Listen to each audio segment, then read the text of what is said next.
He had sworn he would never open that door again, but when the woman who shattered 20 years of silence returned, the entire town held its breath. They say no one escapes their own past, but what happens when the past knocks on your door at 8 in the morning with a mocking smile? What he fears the most might be exactly what he still needs. Before we begin, leave your like, subscribe to the channel, and hype the video to help the channel grow. The Whitmore porch had always carried that specific scent of summer in New England: sun-warmed wood, ocean salt carried in by the breeze, and something indefinable that only exists in small towns where everyone has known everyone forever.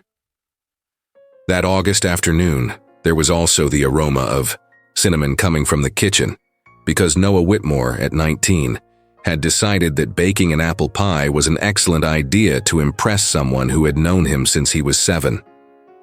Sharon Havens was sitting on the top step of the front staircase, watching the almost non-existent movement of Harbor Springs Main Street with that expression of someone who is memorizing details without realizing it.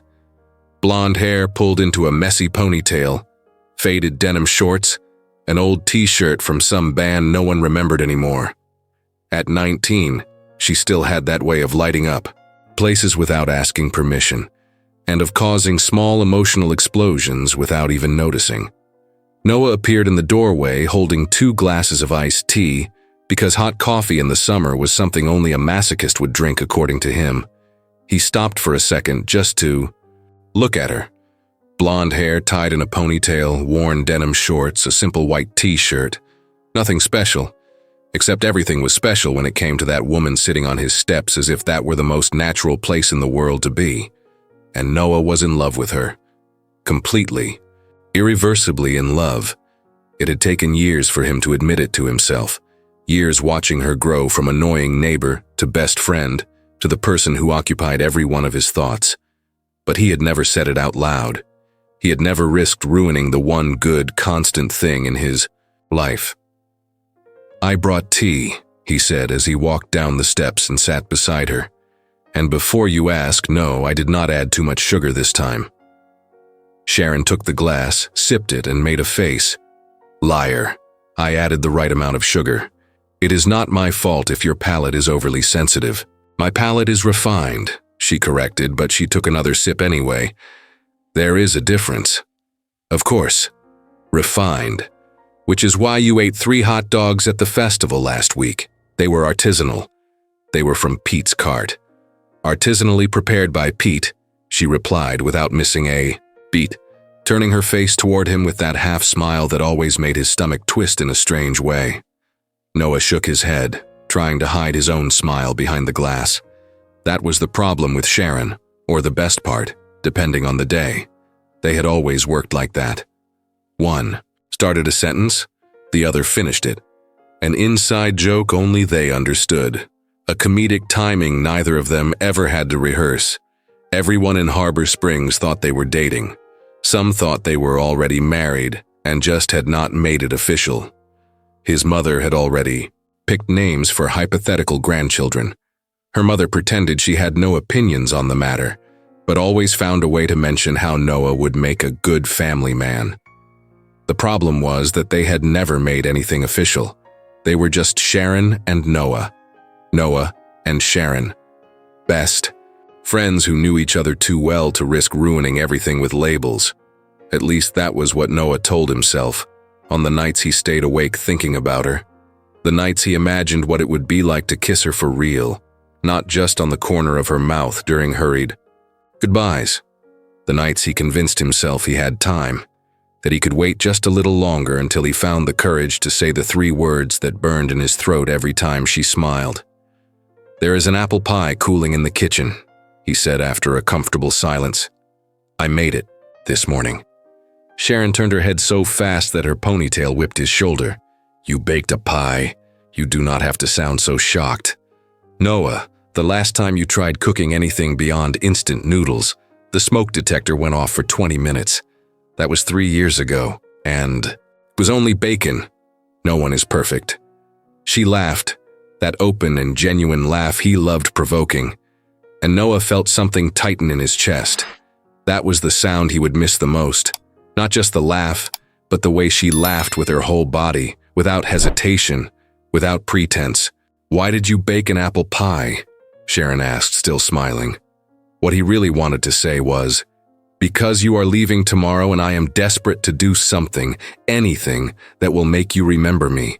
Because I wanted to create one last good memory before you go.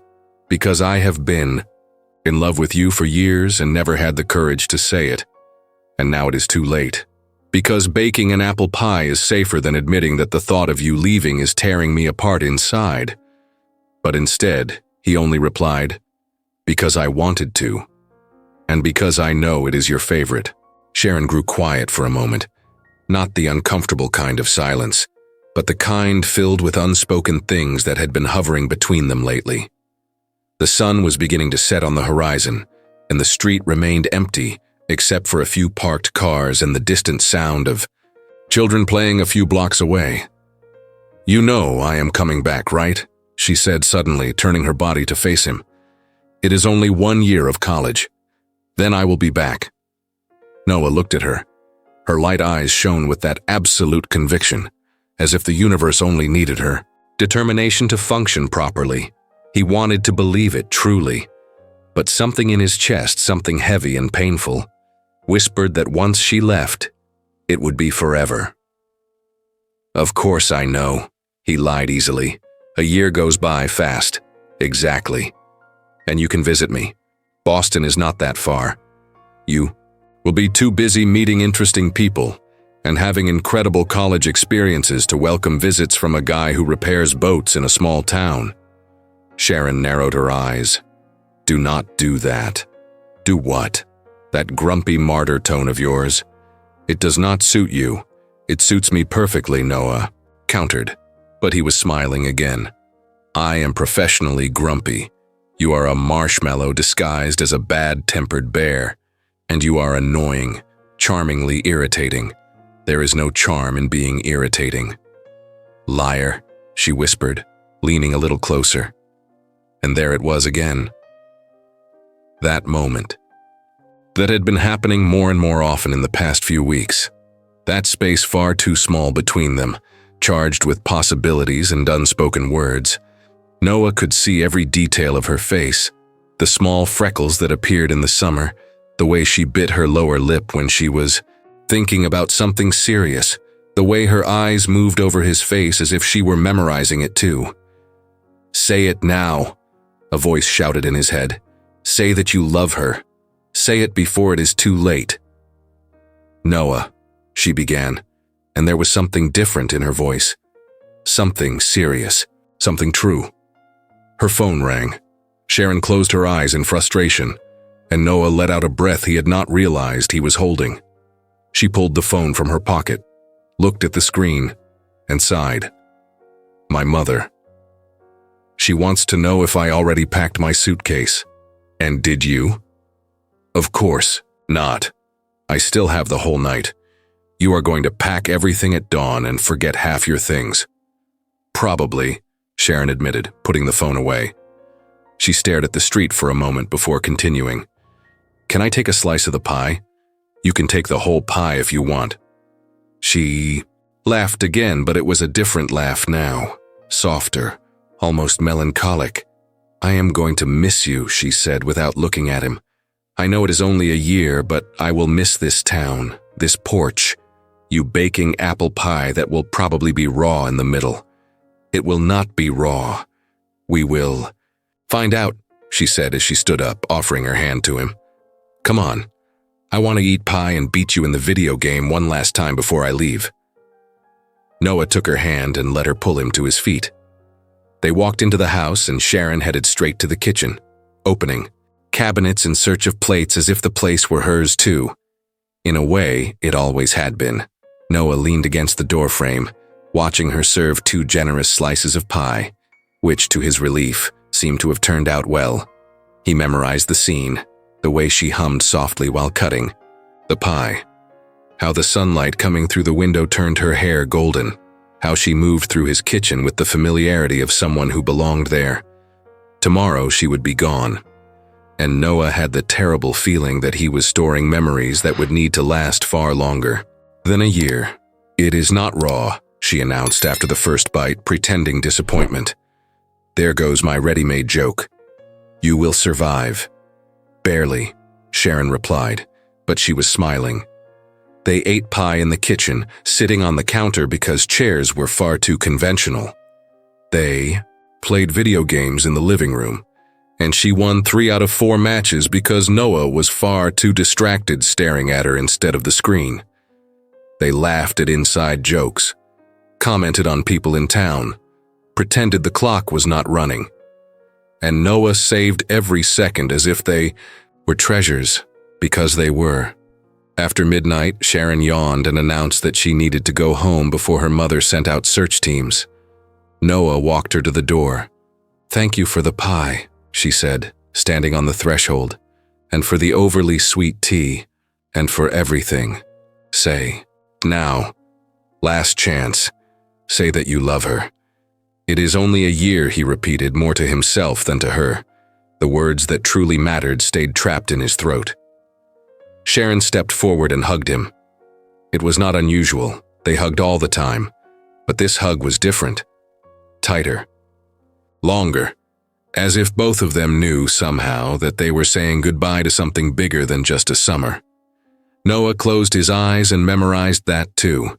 The scent of her shampoo, the warmth of her body against his, the way she fit perfectly in his arms. When she pulled away, she rose, on her toes, and kissed the corner of his mouth. Quick, soft, almost accidental. "See you soon, Grumpy," she whispered, and left before he could answer. Noah stood on the porch, watching her cross the street and enter the house across from his. He saw her bedroom light turn on. He saw her silhouette pass by the window, and felt something break inside his chest. The next day, he woke up early, though he had barely slept. He went to the porch before the sun had fully risen, waiting. He saw the Havens' car loaded with suitcases and boxes. He saw Sharon leave the house, hair, loose, sleepy expression on her face. She looked toward his house, found his eyes even from a distance. He raised his hand in a wave. She waved back. Then she made a gesture with her hands, 1 year, 12 months, and a smile that promised this was not goodbye. The car drove off. Noah stayed there until he could no longer see the vehicle on the road, until the dust settled, until the sun finished rising in a sky that looked absurdly normal for a day in which his world had just collapsed. Then he went inside. The kitchen still smelled of cinnamon. There was still a plate with pie crumbs on the counter. There was still the mark of her glass in the sink, and Noah allowed himself, just for a moment, alone where no one could see, to feel the full weight of it. The sensation of losing something precious before he had ever found the courage to hold it properly. The terrible certainty that she would not come back, that 1 year would turn into 2, into 5, into forever. He was 19 years old and already knew what it was like to have his heart broken. He washed the dishes, threw away the crumbs, cleaned any evidence that she had been there, and he decided right there in that kitchen that still smelled of cinnamon and lost hopes that he would never again wait for someone who promised to return. Never again would he let anyone get close enough to destroy him like that. 1 year, she had said. But Noah already knew the truth. That 1 year became 2, then 5, then 10. He tried to move on. He dated other people, some for weeks, one for almost 2 years that ended badly. Because deep down, at every dinner, in every conversation, in every moment that should have been special, he compared with the way Sharon laughed, with how she understood his jokes before he finished them, with that feeling of belonging he never again felt with anyone else. And Noah Whitmore turned the act of closing doors into an art, literally and emotionally. He built walls so high that not even he could see over them. He convinced himself that he was fine that way, that chosen solitude was better than the risk of pain again. Until, 20 years later, a certain sarcastic blonde impossible to forget reappeared in the town she had sworn she would come back to, and began to open every door he had locked so carefully. Because some people, Noah discovered, no matter how much time passes or how many walls you build, some people never truly leave. They only wait 20 years to come back and prove that you never forgot them. The sign hanging on the door of Whitmore Restorations had been slightly crooked for at least 3 weeks, and Noah was fully aware of it. He was also fully aware that fixing a crooked sign would take exactly 2 minutes out of his day, but there was something comforting in leaving it that way, slightly imperfect, subtly defiant, silently indicating that he was not trying to impress anyone. At 39, Noah Whitmore had turned the art of not impressing anyone into a life philosophy. The shop occupied a narrow, charming space on the main street of Harbor Springs, squeezed between a coffee shop that sold lattes with ridiculously complicated names and a bookstore that insisted on putting inspirational quotes in the window every Monday. The red brick facade was over 100 years old. The thick glass windows subtly distorted the morning light, and the scent of varnished wood and linseed oil permeated every inch of the space. Noah was leaning over a workbench in the back of the shop, carefully sanding the hull of a miniature sailboat model that someone had brought in the previous week. The owner was a retired gentleman who collected miniature boats and treated each piece as if it were a nautical Rembrandt. Noah understood perfectly. There was something meditative about restoring old things, about bringing back the original glory of objects that others considered junk. Life metaphors aside, the front door opened with the familiar jingle of the bell, one he had never bothered to change, even after Millie had commented 3 times that it sounded like something out of a 50s Christmas movie. "We're not open," he said without lifting his eyes from the boat. "The sign on the door says otherwise." The sign on the door is lying. Footsteps approached and Noah recognized the cadence before he even saw who it was. Millie had a very specific way of walking, determined, unhurried, with that quiet confidence of someone who knows exactly who they are and doesn't waste time pretending to be anyone else. She appeared beside the workbench holding 2 disposable coffee cups, one of them extended toward him. "I brought a bribe," she announced. "Bribe implies you want something in return. Altruistic breakfast, then. I'll accept that." Noah took the cup, took a sip, and made a face. "You ordered that oat milk thing again." "I ordered yours with regular milk, you old grump. The oat milk one is mine." "Oh."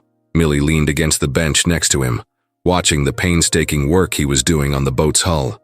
Brown hair tied in a messy bun, an oversized school hoodie, jeans torn at the knees. At 17, she had that strange combination of precocious maturity and carefree youth that only made sense when you grew up being raised by a single father who alternated between being a crank and an emotional marshmallow. "How's Mr. Bancroft and his toy Titanic doing?" she asked. "It's an 18-something French sailboat and he'll have a fit if he hears you call it the Titanic. All old boats are potential Titanics. That logic is flawed on so many levels I don't even know where to begin." Millie smiled, taking a sip of her coffee.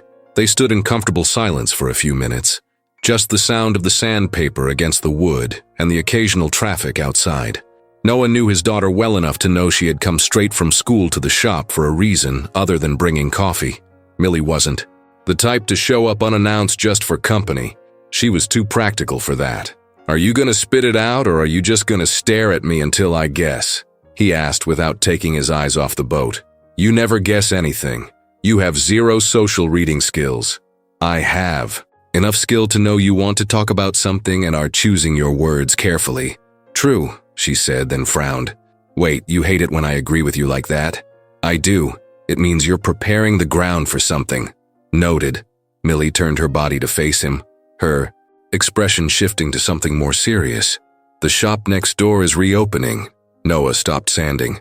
The shop next door, formerly a stationery store that had closed almost 2 years ago, was an empty, quiet space he had grown to appreciate. No noisy neighbors, no forced hallway, conversations, no people wanting to be friendly before 10 in the morning. "And?" he asked, going back to work. "And I thought you'd want to know before someone just shows up." "Why would I care?" "Because you care about everything. You just pretend you don't." Cheap teenage wisdom. "Accurate wisdom from a daughter who has known you forever," Millie corrected. "Besides, I saw the woman who's opening the place yesterday. She was measuring the space, talking to the landlord. She seemed nice." "Nice," Noah repeated the word as if it were a worrying medical diagnosis. Great. Exactly what this street needs, more niceness. You are insufferable. And you should be studying instead of staking out empty stores. I was on my way to the library when I saw her. It's not staking out. It's casual environmental observation. Semantics. Millie rolled her eyes, but she was smiling. Noah focused back on the boat, but a small, irritating part of his brain had already started processing the information. A new neighbor, probably someone with ideas about revitalizing local business and creating a sense of community. Probably the type who would want to talk about the weather every morning and do joint Black Friday events. He was already tired just thinking about it. She looked like she was our age, Millie commented casually. Well, not mine, yours. Everyone is my age when you're 39. 39 isn't old, Dad. It's not young either. It's the perfect age to be a charming grump. Noah finally looked at her. Charming grump? That's what you are. A moody bear that people like anyway. No one likes me. I like you. You're paid to like me, biologically speaking. That's not how it works. Millie finished her coffee and crumpled the cup, aiming for the trash can across the shop. She scored. You know you're eventually going to have to interact with other human beings besides me and your weird clients, right? I don't see why. Because social isolation is detrimental to mental health. Did you read that in a waiting room magazine? I read it in a scientific study for class, but the waiting room magazine probably mentions it too. Noah scoffed, putting the sandpaper aside and grabbing a soft cloth to wipe the dust off the wood. The little boat was looking beautiful, the dark wood recovering its shine, the delicate lines of the hull revealing the craftsmanship of whoever had built it decades ago. There was satisfaction in that, something tangible, concrete, that didn't require conversations about feelings or complex social interactions. I need to finish this by tomorrow, he said, changing the subject with the subtlety of a bulldozer. Message received. Millie pushed her body away from the bench, adjusting the backpack on her shoulder.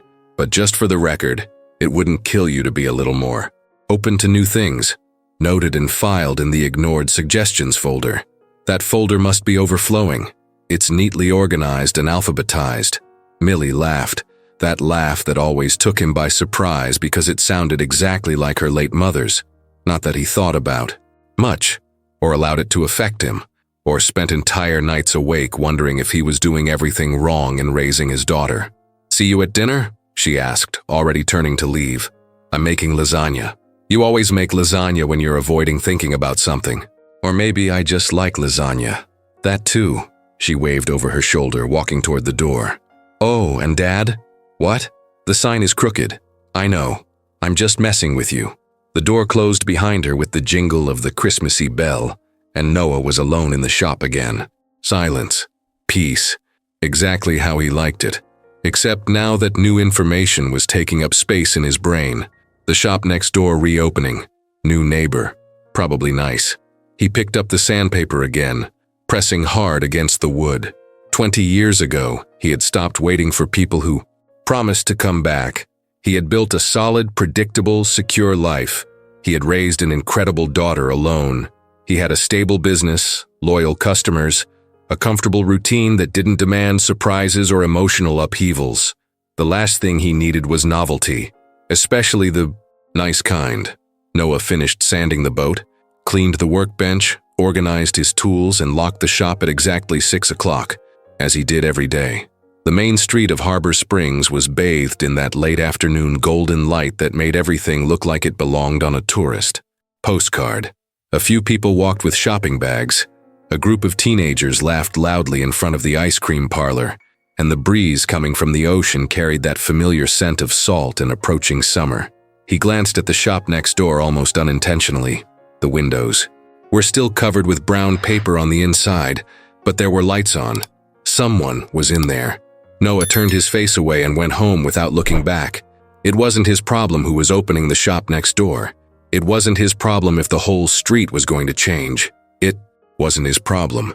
Except that night, while assembling the lasagna in the kitchen, he caught himself thinking about how 20 years was too long to wait for someone who promised to return, and how 20 years might also not be long enough to completely forget. Sharon Havens had a well-founded theory about fresh starts. They were infinitely easier when they didn't involve moving back to the town where you grew up, where everyone knew your history, and where you had left behind the only person who truly understood your jokes. But here she was anyway, at 39, unloading boxes from a rented U-Haul on a Tuesday morning, while her teenage son pretended to help, but was really just scrolling on his phone. "Finn, that box isn't going to move itself," she said, pushing a stack of books down the ramp. "It could, if we believed hard enough," he replied, without lifting his eyes from the screen. "Quantum physics doesn't work that way. You don't know, you're not quantum physics. And you failed physics last semester, so your credibility on the subject is questionable." Finn finally put his phone away and picked up the nearest box, making that teenage martyr face that Sharon knew well. At 16, he had the irritating gift of looking simultaneously 12 and 30, depending on the light and the level of sarcasm employed. Messy blonde hair, her genetic contribution, a height that had appeared out of nowhere in the last year, and that sloppy way of dressing that was half laziness, half fashion statement. "I still think we could have stayed in Boston," he commented, climbing the ramp with the box. "You loved complaining about Boston." "Yes, but they were familiar complaints, comfortable ones. Now, I'll have to develop new complaints about a new place." "The sacrifice is immense," Sharon agreed, smiling. The shop she had rented occupied a narrow, charming space on the main street of Harbor Springs, squeezed between a restoration workshop and a bookstore. It had a white-painted brick facade, large windows that let in too much light, and a persistent smell of mold that she had already added to her mental list of problems to solve later. The plan, if you could call it a plan, was to open a vintage goods and decor store. Sharon had spent the last few years buying and selling things online, turning a hobby into something that almost paid the bills.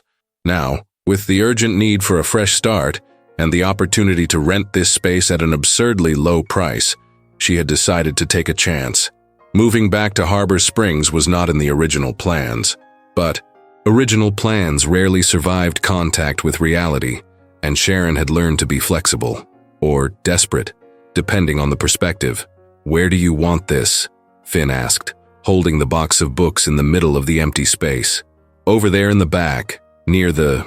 actually, never mind. Just put it somewhere that isn't in the way." He obeyed, returning to get more boxes. Sharon stood still for a moment, looking around the space that would be hers for the next few months, or years, if she had luck and competence in equal measure. The wooden floor was so worn it creaked in strategic places, the walls needed painting, and the lighting looked straight out of a 1940s film noir. But it had potential.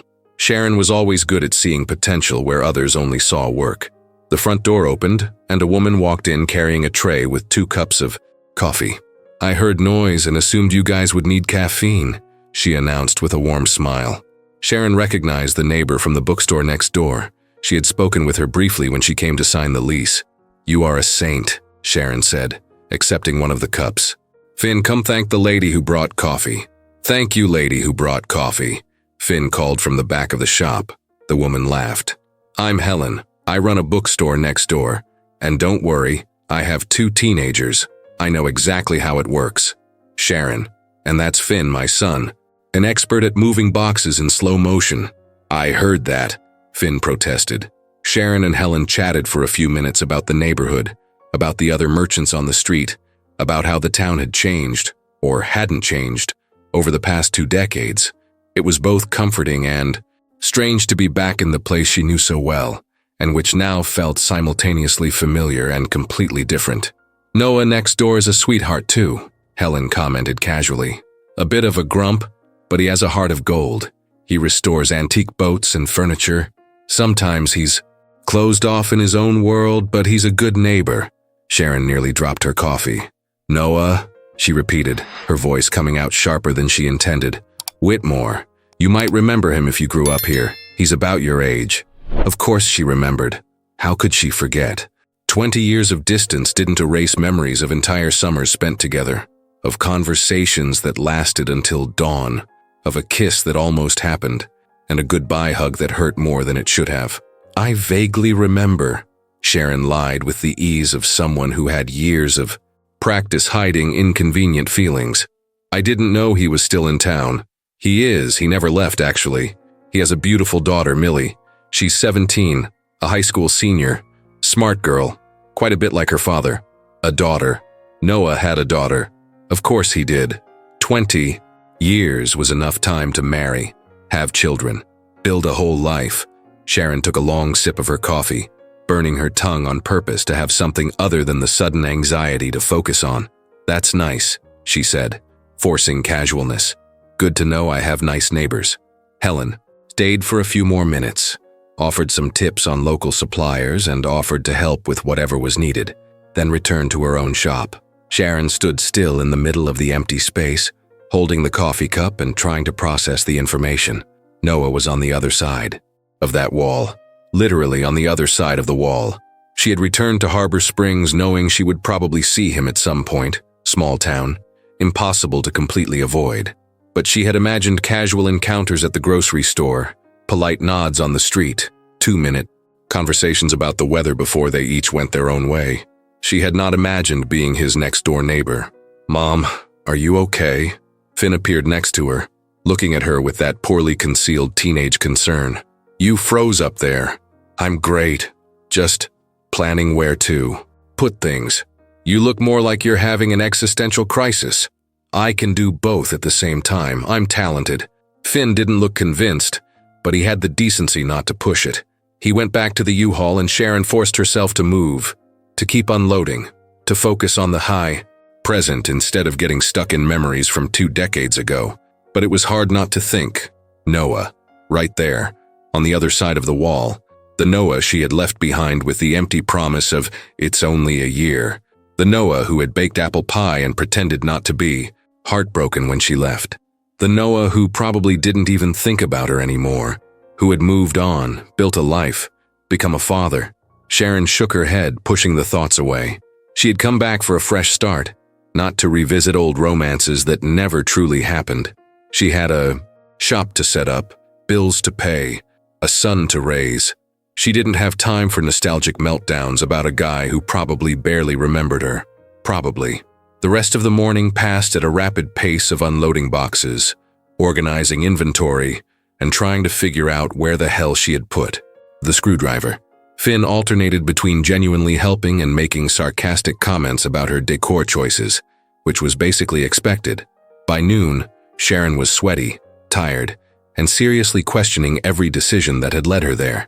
But she was also smiling because there was something energizing about building something from scratch, about seeing potential slowly turning into reality. She was arranging a shelf when she heard footsteps on the sidewalk outside. She glanced through the window and saw a man walking toward the door next door. Dark hair flecked, with gray, unshaven beard, broad shoulders, a reserved way of walking. Her heart jumped before her brain fully processed it. Noah. 20 years older, 20 years different, but unmistakably Noah. He didn't look in the direction of her shop. He went into his own store and disappeared. Sharon stood there holding a vintage lamp and trying to remember how to breathe. "Mom?" Finn called from the back of the store. "I found that box of dishes you were looking for." "Great," she replied automatically, her voice coming out almost normal. Almost. She carefully placed the lamp on the shelf and returned to work, repeating to herself that it was fine, that it was just a coincidence, that she was a mature adult perfectly capable of handling the presence of a former almost boyfriend on the other side of the wall. But that night, when she finally locked up the shop and took Finn out to dinner at the only decent restaurant in town, Sharon couldn't stop thinking about doors she had closed 20 years ago, and how some doors, no matter how locked they were, still let light seep underneath. Noah had a very specific morning routine. Wake up at 6, drink strong coffee without sugar, read the news while eating buttered toast, arrive at the shop at 7:30, unlock the door, flip the sign to "Open," and start the day in absolute peace before the rest of the world woke up. On that Wednesday, the routine was followed precisely until the moment he turned the corner onto the main street and saw movement in the shop next door. The door was open. Music was playing inside, something too poppy for that time of morning, and there was a stack of boxes on the sidewalk waiting to be loaded. Noah instinctively slowed his pace. That grumpy part of his brain, already preparing mental comments about noisy neighbors, and the lack of consideration for reasonable business hours. Then she appeared in the doorway. Blonde hair pulled back in a messy ponytail, faded jeans, a simple white t-shirt, carrying a box that looked too heavy for the casual way she was holding it. She placed the box down, stretched her back, and it was at that exact moment that she turned her face and saw him, Sharon Havens. 20 years older, 20 years different, but with that same corner-of-the-mouth smile that used to make the whole world feel like an inside joke between the two of them. Noah's brain simply stopped functioning. "Noah," she said, and her voice was the same, maybe a little huskier, maybe a little more tired, but unmistakably hers. He should answer. He should say something. Anything. A polite, "Hello," a long time no see, some functional adult phrase that showed he knew how to interact socially. Instead, he spun around quickly and marched straight to his own door. "Hey," Sharon called behind him, her voice mixing surprise and amusement. "Aren't you even going to say hello?" Noah fumbled the key into the lock in a hurry, went inside and shut the door. He literally shut the door in her face. He stood there on the other side, breathing as if he had run a marathon, his heart beating at a stupid, accelerated rhythm that made no sense for a 39-year-old man who had theoretically gotten over youthful crushes decades ago. Sharon Havens, here on the other side of the wall, not just visiting, but apparently living, working, existing in the same physical space as him after 20 years of convenient absence. Then came the knocking on the door. "You're Noah, I know you're in there." Her voice came muffled through the wood. "I saw you come in, quite dramatically, I might add." He didn't answer. "Look, I get that this is weird, but shutting the door in my face seems a little childish, even for you." That poked him. Noah yanked the door open in an abrupt movement. "Childish," he repeated.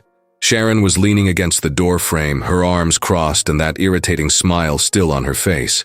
More wrinkles around her eyes than he remembered, her hair a bit shorter, but essentially the same person who had walked out of his life 2 decades ago, promising to return in a year. "Hi, Noah," she said softly. "Long time no see." 20 years, he replied, his voice rough. "It's been 20 years. I'm aware of the math." "Good. You were always terrible with numbers. And you were always terrible with warm greetings." They stared at each other for a moment that lasted too long and not long enough all at once. Noah could feel every inch of distance between them, and also the way that distance felt non-existent, as if 20 years could evaporate just because she was standing there, smiling that way, looking at him as if nothing had changed. But it had changed. Everything had changed. "You opened a shop here," he said, because he needed to say something and that seemed neutral enough. "You noticed. Very observant. Next door to my shop. I noticed that too. Geography isn't my strong suit, but even I picked up on the proximity. There isn't any other space in the entire town?" Sharon tilted her head, her expression shifting to something between amused and challenging. "Are you asking me to leave?" "Yes. No. Maybe." Noah didn't know what he was asking.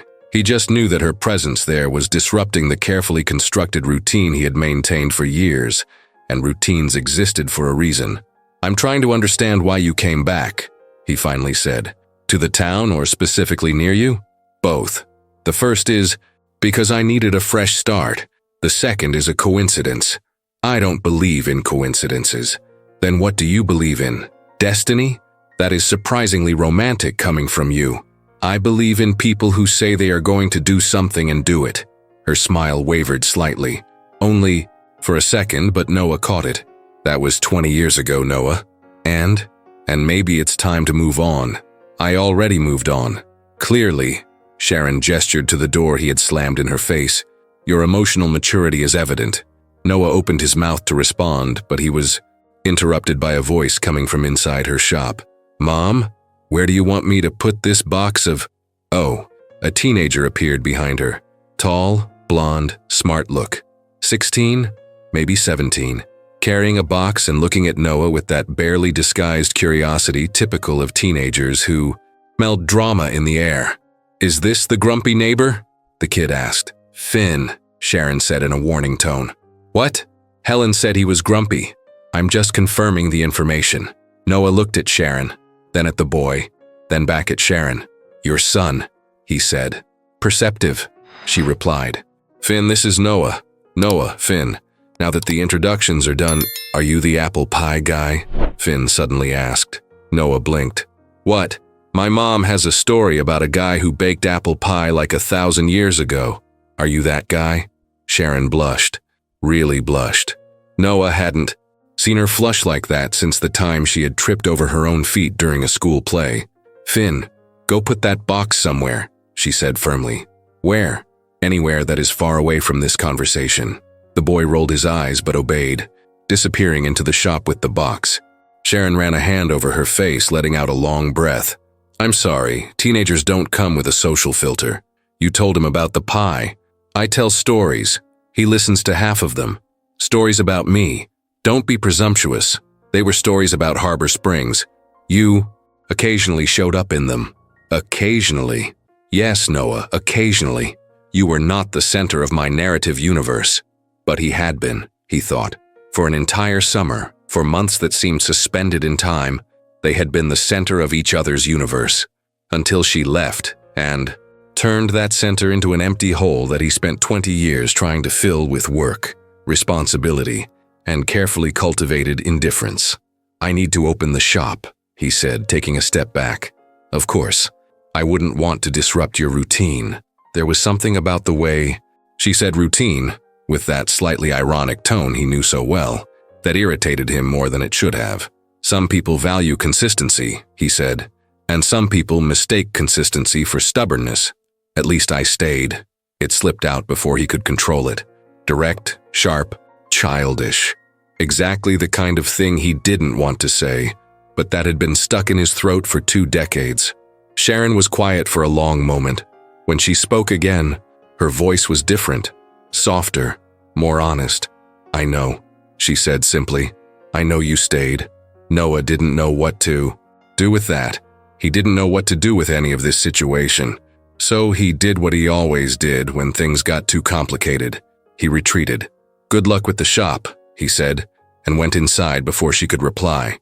This time, he didn't slam the door in her face. He just closed it, slowly, deliberately, and flipped the sign to open. He spent the rest of the morning trying to focus on work and failing miserably. Every sound coming from the shop next door, music, muffled conversations, the dragging of furniture being reorganized, drew his attention. Every time someone walked by on the sidewalk, he looked out the window expecting to see her again. It was ridiculous, pathetic, completely inappropriate for a man his age. But when Millie showed up at lunchtime bringing sandwiches, the first thing she said was, "So, did you meet the new neighbor?" Noah looked at his daughter. Millie was smiling, that kind of smile that meant trouble. "I did," he replied carefully. And what? What did you think?" "I didn't think anything. She's a person who opened a shop next door." "You're being evasive." "I'm being precise." "Dad." Millie sat on the workbench, swinging her legs, her expression shifting to something more serious. "Mrs. Peterson told me you guys know each other from school, that you were friends. That was a long time ago, but you were close." "Millie, I'm just trying to figure out why you've been acting like you saw a ghost since she showed up." Noah carefully placed the tool he was holding back on the bench. "I'm not acting any way. You are, and you're terrible at hiding it." She was right. Of course she was. Millie always had that annoying gift of seeing right through him, when he least wanted to be seen. "It's complicated," he finally said. "Complicated how?" "Complicated as in, it was 20 years ago. People change. Situations change. You can't just pick up where you left off." "Who said you have to pick something up? You can just start over." "Good question." Noah didn't have an answer. Millie watched him for another moment, then slid off the bench and handed him the sandwich. "Eat. You get even grumpier when you're hungry." "I'm not grumpy." "Yes, you are. And I'm going to meet her." "Millie, I'll be polite. I promise. I just want to see who the person is who has my dad all unsettled." "I am not unsettled." But she was already leaving, waving over her shoulder with that determined way that didn't accept arguments. Noah was alone in the workshop again, holding a sandwich he didn't want and dealing with the uncomfortable reality that Sharon Havens was back in town, and that 20 years, apparently, had not been enough time for him to forget how he felt when she smiled that way. Harbor Springs Main Street had that specific quality of small towns where everyone knew everyone and privacy was more of a theoretical concept than a practical reality. So when Sharon Havens appeared out of nowhere after 20 years and opened a shop right next door to Noah Whitmore, with whom she clearly had history, the news spread faster than a clearance sale rumor. On Friday morning, 3 days after the disastrous reunion, Sharon was arranging the window display when Helen from the bookstore showed up with equal doses of coffee and curiosity. "So," Helen began bluntly, handing over a cup, "you and Noah." Sharon almost dropped the vintage picture frame she was positioning. "Noah and I what? Have history, the whole town is buzzing. The whole town needs better hobbies." "I agree, but until they find them, they'll keep talking." Helen leaned on the counter, smiling. "So, did you date?" "Not exactly." "What does not exactly mean in the language of people? Who grew up together?" Sharon sighed, putting down the frame and picking up the coffee. "It means we were best friends, very close, and I left before it turned into anything else. And now you're back." "And now I'm back," Sharon confirmed. "To open a shop, not to revisit old romances." "That never happened." "Of course not," Helen agreed in a tone that made it clear she didn't believe a word. "Completely platonic and business-focused." "Exactly. And the fact that you keep staring at each other through the shop windows means nothing." Sharon nearly choked on her coffee. "I don't stare. My storefront has a privileged view of both shops. There is definitely mutual staring happening." Before Sharon could defend her observational honor, the door opened and Millie walked in. Her hair was tied up in a high ponytail, a denim jacket over a floral dress, and a friendly smile that put Sharon on high alert. This was his daughter, the girl Noah had raised alone, the person whose opinion probably mattered more than anything in the world to him. No pressure. "Hi," Millie said, looking around the shop with genuine interest. "You're Sharon, right?" "I'm Millie, the grumpy neighbor's daughter." "I've heard of him," Sharon replied, trying to sound casual. "He sounds charming. It's like living with a moody bear who occasionally makes pancakes." Millie picked up a vintage mirror from the shelf, examining it. "But he's a good dad. Just complicated sometimes. Most interesting people are." "True." Millie put the mirror back, turning to face her directly. "My dad has been weird ever since you showed up." Sharon didn't have a ready answer for that. "Weird how?" "Like distracted, thoughtful. He's made lasagna 3 times this week." "And that's bad?" "It's what he does when he's processing emotions he doesn't want to admit he has." Helen let out a muffled laugh behind her coffee cup. Sharon shot a look of distress in her direction, but the other woman just watched the scene with the interest of a soap opera spectator. "Look," Sharon began carefully, "your dad and I have history, old history, but I didn't come here to mess up his life. I just want to run my shop and start over." "I know," Millie said, and there was something surprisingly mature in her voice. "But I think you guys should talk, really talk, because carrying grudges from 20 years ago seems exhausting." "She is frighteningly wise," Helen commented. "I read a lot of psychology," Millie explained, "like actual books, not just internet articles. It helps to understand why people do what they do. And you, apply it to your own father," Sharon said, half impressed, half amused. "Someone has to. He certainly won't." The door opened again, and Finn walked in carrying 2 grocery bags. "Mom, I bought those light bulbs you—" "Oh, hi." He stopped upon seeing Millie, completely changing his posture.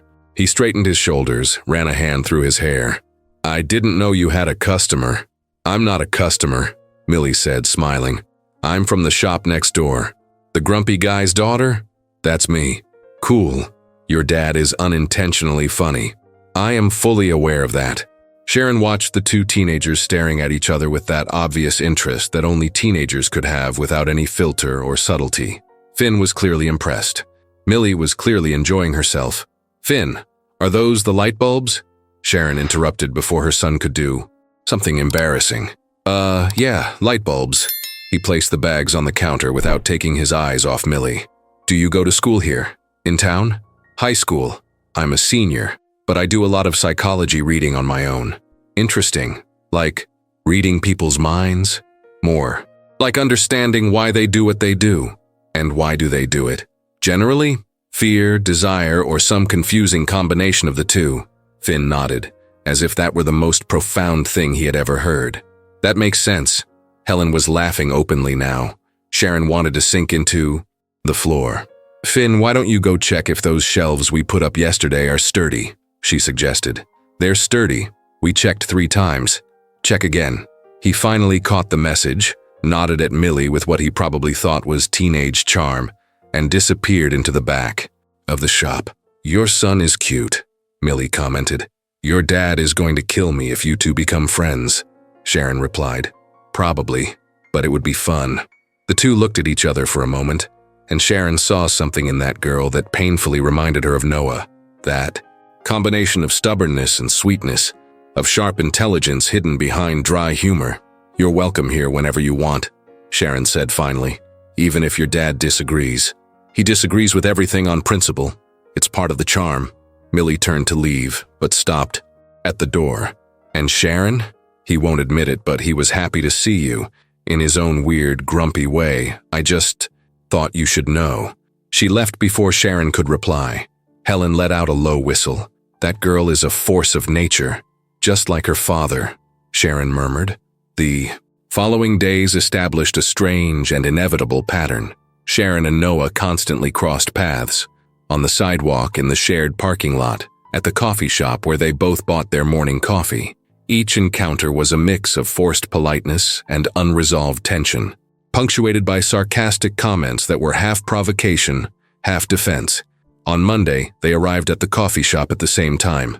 After you, Noah said, holding the door. How chivalrous. Sharon walked past him. I almost didn't recognize it. I'm polite and grumpy. On Tuesday, they literally bumped into each other when Sharon was carrying a large box and Noah was leaving his shop. Watch out! He instinctively held her arm, steadying her. The touch lasted half a second, maybe less, but Sharon felt as if it lasted much longer, that sudden warmth where his fingers touched her skin through the sleeve of her shirt. Sorry, she said, backing away too fast and almost dropping the box again. Need help? He asked, half reluctantly. No. Are you sure? It looks heavy. I can carry my own boxes, thank you. I wasn't doubting your capability. I was being polite. Brand new politeness, impressive. Noah opened his mouth to reply, closed it, shook his head, and went back into his shop without saying another word. But Sharon swore she saw the ghost of a smile on the corner of his mouth.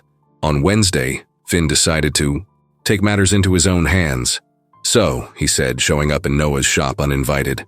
I see you fix boats. Noah looked up over the miniature sailboat he was sanding. I do. I have a broken little boat. Noah raised an eyebrow. A little boat? A miniature. An old sailboat my mom bought at a garage sale. It's missing a mast and the paint is peeling. She loves that vintage stuff. It would be a good gift. Noah studied the boy. He had messy hair, a sloppy posture, but smart eyes that obviously came from his mother. How much do you plan to pay? I can work for you, Finn offered. Like, help out here some afternoons. Organize tools, clean up, whatever. In exchange for the repair. I don't need help. Everyone needs help. You're just too stubborn to admit it. Noah almost smiled. You are exactly like your mother. I'll take that as a compliment. It's not. Too late. I already took it that way. Finn approached the workbench, looking at the delicate work on the hull of the sailboat. So, do you accept or do I have to bribe you with homemade food? Because my mom makes cookies that will change your life. And that was how Noah found himself agreeing to fix a vintage miniature sailboat in exchange for unsolicited help from a teenager who had clearly learned emotional manipulation from his mother. When Sharon found out, because Finn obviously told her with all the teenage drama possible, she marched over to the shop next door. You don't have to do this, she said bluntly. Noah was in the middle of explaining to Finn how to sand with the grain without damaging delicate details. Do what? Fix the boat. Give my son work. Be kind. I'm being practical. He works, I fix. Fair trade. Noah. Besides, he interrupted her, finally truly looking at her. You would have done the exact same thing, if it was for Millie. Sharon had no answer for that, because it was true. She would have done the exact same thing. Thank you, she said finally softly. Don't thank me. I'm still grumpy. I know. And annoying. I know that too.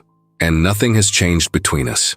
Sharon took a step closer, close enough to see the small wrinkles around his eyes, the expression lines that 20 years had left. Everything has changed, Noah, she said.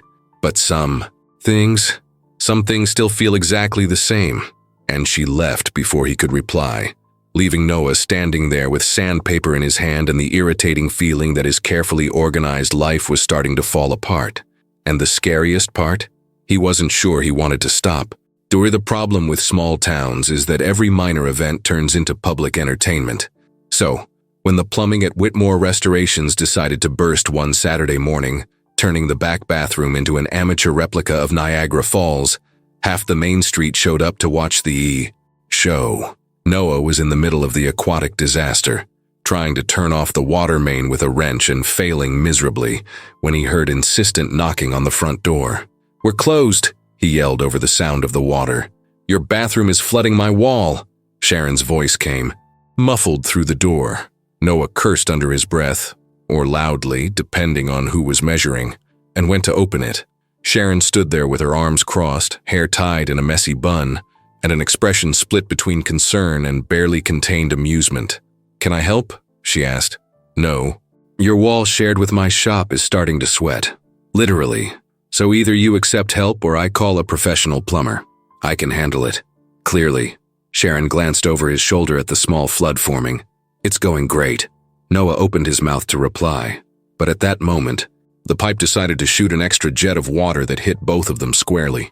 Sharon yelped, Noah swore, and both stood there dripping wet while the entire street watched through the windows. "You know what?" Sharon said, wiping water from her eyes. "I'm getting towels. You keep doing whatever it is you're doing." 20 minutes later, with Sharon's extremely unsolicited help and more towels than any person should own, they managed to shut off the main valve and stop the deluge. Noah was soaked, frustrated, and painfully aware that Sharon had spent the last 20 minutes working beside him with that irritating efficiency he remembered from their youth. "You'll need to call a real plumber," she said, wringing out her shirt. "I know. And you'll probably have to dry all this before it molds. I know that too. And your wall shared with my shop is definitely compromised." Noah closed his eyes, mentally counting to 10. "Thank you for the complete disaster report." "You're welcome. That's what good neighbors do." Sharon grabbed a clean towel and tossed it at his face. "And you should take a shower before you catch pneumonia." "I don't catch pneumonia easily. Because you're too stubborn even for diseases." "Exactly," she laughed. That genuine laugh that made his stomach knot up strangely, and Noah found himself almost smiling back before he controlled himself. 3 days later, the confused customer incident happened. Sharon was arranging a shelf of antique frames when a gentleman in his 70s walked into the shop, looked around with that expression of someone searching for something specific, and said, "Your husband sent me to pick up the sailboat I left for repair." Sharon and I blinked. "Excuse me?" "The sailboat, antique miniature. Your husband said it would be ready today." "I don't have a husband." The man frowned. "Of course you do. That man who is always with you." It took a second for Sharon to process. When she did, she nearly choked. "You're talking about Noah," she said slowly. "He is not my husband. He's not. But you two are always together. We're neighbors. Shop neighbors." The gentleman looked around, confused, and Sharon saw the exact moment he realized his mistake. Vintage furniture, feminine decor, 0 miniature boats or restoration tools in sight. "Oh," he said. "Oh, I apologize. It's just that you two are always together, so I assumed." "We are not always together," Sharon corrected too quickly. "I saw you getting coffee yesterday, and the day before, and last week at that community dinner. That doesn't... We're neighbors." "Of course, neighbors." The man nodded with the air of someone who clearly did not believe her. "Well, I'll head to the correct shop then. Sorry for the trouble, Mrs. Whitmore." "I'm not..." But he was already leaving. Sharon stood there, processing. The fact that apparently the entire town thought she and Noah were married, or at least involved, which was ridiculous, completely absurd, except for the part where they really were getting coffee together with increasing frequency, and had sat at the same table at last week's community dinner because Millie and Finn had manipulated the seating arrangements, and they were talking more, fighting less, trading jabs that were more teasing than aggression. But that didn't mean anything, right? Right. Sharon returned to work trying not to think about it and failing spectacularly. The monthly neighborhood dinner happened on a Friday at the community hall that smelled of old wood and ladies' perfume. Every merchant on the main street was encouraged to participate, encouraged being code for Helen will insist until you agree. Noah had planned to avoid it. He had even made up an excuse involving urgent work and short deadlines. But then Millie showed up at home and announced that she was going and that he was going too because he needed to socialize like a normal human being. I'm not normal, he had argued. That's precisely the problem, she replied. So there he was, holding a plate of finger foods that no one would eat and wishing he was anywhere else. Until he saw Sharon across the hall talking to Helen and laughing at something the other woman had said. She was wearing a dress. Noah hadn't seen her in a dress. Since that graduation party 20-something years ago. Nothing extravagant, floral, simple, ending just above the knees. But there was something about the way she moved, the way she laughed, that made the whole hall seem brighter. Noah forced his gaze away before anyone. Noticed he was staring. Too late. Your dad is looking at my mom again, Finn commented next to Millie near the drinks table. Your mom looks at him too when she thinks no one is watching, Millie replied. Should we do something about it? Definitely. And that was how Noah and Sharon found themselves sitting at the same table for dinner, flanked by conspiring teenagers and neighbors too curious for their own good. This was a setup, Noah murmured as he pulled out his chair. I noticed, Sharon murmured back. Our children are terrible at subtlety. Should we be worried? Probably, but I'm too tired to fight. Dinner started with the event organizer making announcements about street renovations, future events, and something about a window display contest that Noah immediately decided to ignore. Sharon, he noticed, was taking mental notes. Of course she was.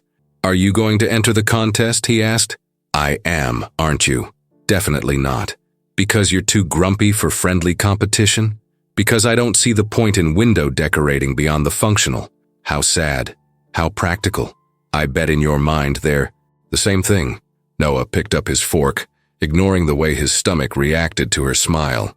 The food was typical community dinner fare. Assorted casseroles, salads, bread, and desserts, which were the only real reason to attend. Sharon commented on each dish with that sharp humor that Noah had forgotten how funny it was. This macaroni and cheese is trying to be gourmet and failing, she whispered. It should stop trying. Ambition is important. Competence is too. You're very hard on macaroni and cheese. I have standards. For community dinner food? For everything. Sharon laughed, and Noah felt that strange warmth in his chest again. The kind of warmth he had spent 20 years avoiding because it was inconvenient, complicated, and completely unnecessary for a functional life. So, the woman sitting across the table, Noah was sure she was the owner of the flower shop, leaned in with obvious interest. Are you two together? Absolute silence at the table. No, Noah and Sharon said at the same time. We're neighbors, Sharon added. Shop neighbors, Noah specified. Just that. Nothing more. The florist looked between the two of them with the expression of someone who didn't believe them at all. Sure, neighbors, who finish each other's sentences. Coincidence, Noah said. And willingly sit together, she continued. Unwillingly, Sharon corrected.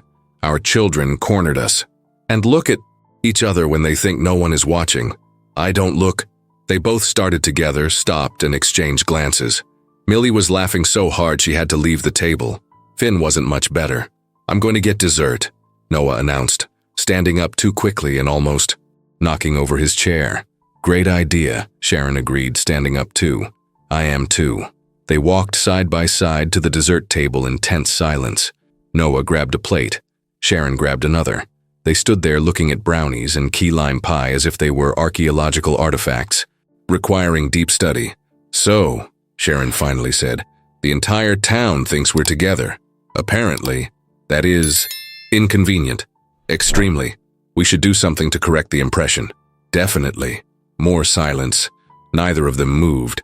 Or, Sharon continued, her voice cautious, We could just let them talk. Eventually they'll find another topic. Noah looked at her, truly looked. He saw the small wrinkles around her eyes, the way she bit her lower lip when she was nervous, the way her hands held the plate a little too tightly. Eventually, he agreed. Exactly.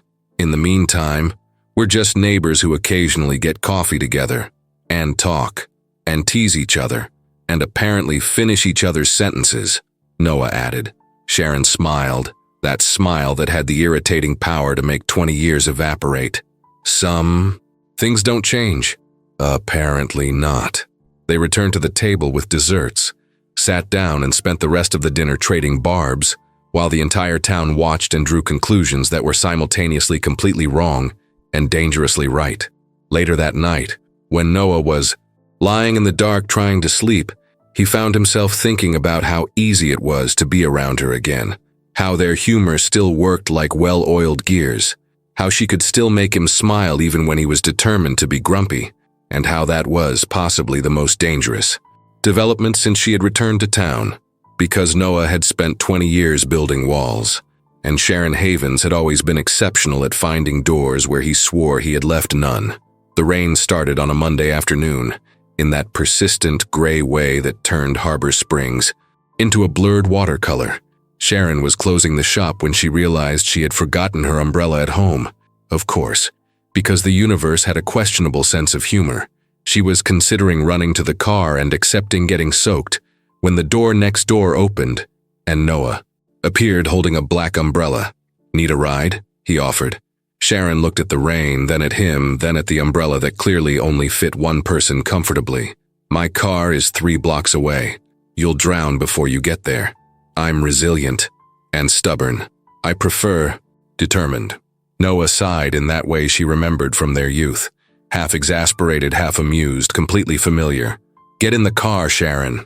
How romantic. I've always dreamed of such warm invitations. "Do you want a ride or not?" She did, especially because the rain was worsening and her boots were not waterproof.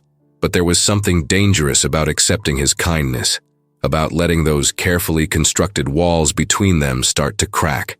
"Fine," she agreed finally, "but only because I'm being practical." Of course, practicality, his car, was exactly what Sharon would expect. An old pickup truck, well-maintained, smelling of leather and wood. She got in, closed the door, and they sat there while the rain hammered on the roof. Noah turned the engine on but didn't drive away immediately. "Where are you living?" he asked. "In an apartment building on Maple Street, number 42. "I know the building." "Of course you do. You know everything in this town." "Not everything." Something in the way he said that made Sharon look at him. Noah was focused on the road ahead even though they weren't moving yet, his fingers drumming on the steering wheel in a nervous rhythm that didn't match his rigid posture. "What don't you know?" she asked softly. He took a while to answer. The rain filled the silence and Sharon waited. "Why you never came back," Noah said finally. "You said 1 year, it turned into 20? So that was it. The conversation they had avoided since she arrived, dancing around it with teasing and humor because it was easier than honesty. Sharon looked out the window, watching the water run down the glass. "Because I was a coward," she replied. The truth came out easier than she expected. "And because the more time passed, the harder it became to come back. You could have called. I know. Written. I know that too. Anything besides just disappearing." Sharon closed her eyes. He was right. Completely, painfully right. "In the beginning, it was just college," she began, still looking out the window. "New life, new people, all different and exciting. And I thought about you. A lot. But I always thought I had time. That I'd come back for breaks, we'd talk. Everything would make sense. But you didn't come back." "No, because then I met someone, Finn's father. And it was easy, simple. There was no history, no expectations, no fear of messing up something important. And with me, there was. It wasn't a question, but Sharon answered anyway. There always was. You knew me too well, Noah. You saw the ugly parts, the insecurities, everything. And that was terrifying for a 19-year-old girl who didn't know how to handle real intimacy." Noah finally looked at her. The gray afternoon light cast his face in shadows, but she saw his eyes, those eyes that always saw right through. her even when she didn't want to be seen. So you ran away. I ran away, she confirmed. And when that relationship ended, when Finn was born, when everything fell apart, I was already so far away. I had made such wrong choices that coming back seemed impossible. How would you forgive me? How would I explain? You just explained. 20 years later, better late than never. Noah looked forward again, letting out a long breath, or so they say. Sharon wanted to laugh but couldn't. There was too much weight in that conversation, too many truths being spoken. After being buried for so long, why did you never leave? She asked. This town. You were brilliant, Noah. You could have done anything, gone anywhere. And go where? Do what? I don't know. Something other than fixing boats in a town that barely shows up on the map. He was quiet for so long that Sharon thought he wouldn't answer. Then, because someone had to stay, he said simply, my mother got sick 2 years after you left. She needed someone, and my father had been gone for years. So I stayed. I took care of her. And when she died, Noah, Sharon whispered, I didn't know. How could you know? You weren't here. The phrase cut, but it was fair. I'm sorry. You don't need to be. It was a long time ago. He finally put the car in motion, driving slowly down the wet street. And then there was Millie. Her mother died in childbirth. Complications no one predicted. Suddenly, I was a single father at 22 in a small town where everyone had known me since I was a kid. Leaving stopped being an option. Sharon was speechless. 20 years of life had happened while she was busy running from her own fears. He had stayed. He had suffered. He had raised a daughter alone while she... You built a beautiful life, she said finally. Millie is incredible. She is. Despite me. Because of you. Noah gave that half smile that never quite reached his eyes. She likes you. Thinks you're funny. I am funny. And annoying. Also, hereditary. Definitely. He stopped at a red light, drumming his fingers on the steering wheel again. Do you regret it? Leaving? Anything. Sharon considered the question. She thought about the 20 years she spent trying to build a life in places that never felt like home. She thought about failed relationships, questionable choices, nights alone wondering if she had done everything wrong. I regret not being brave enough to stay, she answered honestly, and for hurting you in the process. You didn't hurt me. Liar. All. Right, he conceded. It hurt. For a while, and then I moved on. Did you? Noah looked at her when the light turned green, and there was something in his eyes that made Sharon's heart clench. I'm working on it. They reached her apartment building too fast and too slow at the same time. Noah parked, left the engine running. The rain kept falling, wrapping the car in a bubble of sound and privacy. Thanks for the ride, Sharon said, making no move to get out. You're welcome. And for the conversation. It needed to happen. It certainly did. Though I prefer our sarcastic teasing. It's easier. Much easier. Sharon put her hand on the door handle but didn't open the door. There was something unfinished there, something hovering between them that neither knew how to name. Noah? Do you think... She stopped, rephrased. Is 20 years too long to fix something broken? He was quiet, looking through the wet windshield. It depends on what was broken, he said finally, and how much the people involved are willing to try. And you? Are you willing? Noah turned to face her completely. The dim afternoon light left his face half in shadow, but Sharon saw every detail, the wrinkles around his eyes, the tiredness of 20 years carried alone, and something else. Something that looked dangerously like hope held so carefully that it was barely visible. I'm thinking about it, he said, constantly, ever, since you came back. Sharon's heart raced in that inconvenient way she hadn't felt for so long, that she had forgotten what it was like. Is that good or bad? I can't tell you. Sharon smiled, even with the strange tightness in her chest. Let me know when you figure it out. You'll be the first to know. She got out of the car, closed the door, and stood there in the rain for a moment, watching him drive away. The taillights disappeared around the corner, and Sharon went up to her apartment soaked but feeling something she hadn't felt in 20 years. Possibility. Scary, complicated, completely inconvenient, but possibility nonetheless.